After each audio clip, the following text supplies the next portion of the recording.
Christmas அப்படிங்கிற ஒரு function உலகம் முழுக்க எல்லா நாடுகள்லையும் கொண்டாடப்படுது. அநேக நாடுகள் கவர்மெண்ட் லீவாக இதை அனௌன்ஸ் பண்ணி எல்லாருக்கும் லீவு கொடுக்குறாங்க. இப்படிப்பட்ட பிரம்மாண்டமான ஒரு ஃபங்க்ஷன், ஒரு ஈவெண்ட் டேட் பைபிளில் ஏன் சொல்லப்படலை?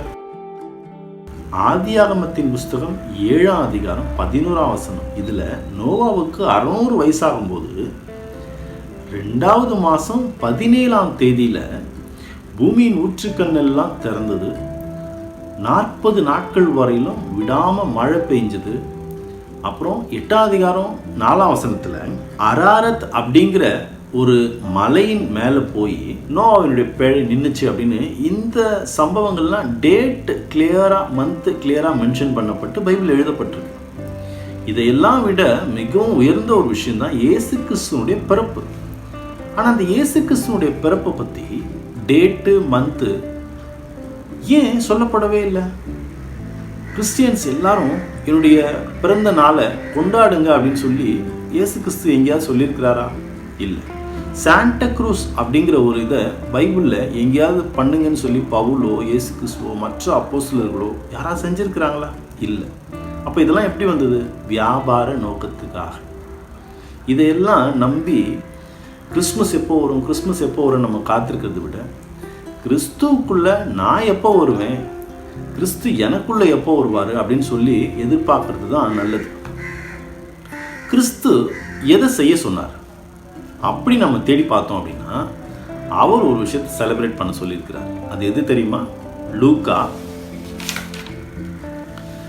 22வது அதிகாரம் 19ஆம் வசனம். என்னை நினைவு கூறும்படி இதை செய்யுங்கள் அப்படின்னு சொல்லி ஒரு விஷயத்த சொல்லியிருக்கார். அப்புறம் 1 கொரிந்தியர் 11ஆம் அதிகாரம் 24ஆம் வசனத்துல கூட இதை பற்றி பவுல் சொல்றார். என்னை நினைவு கூறும்படி இதை செய்யுங்கள் அப்படின்னு இயேசு கிறிஸ்து சொன்னதை அவர் அந்த இடத்துல கொரிந்து பட்டணத்துக்கு மென்ஷன் பண்றார்.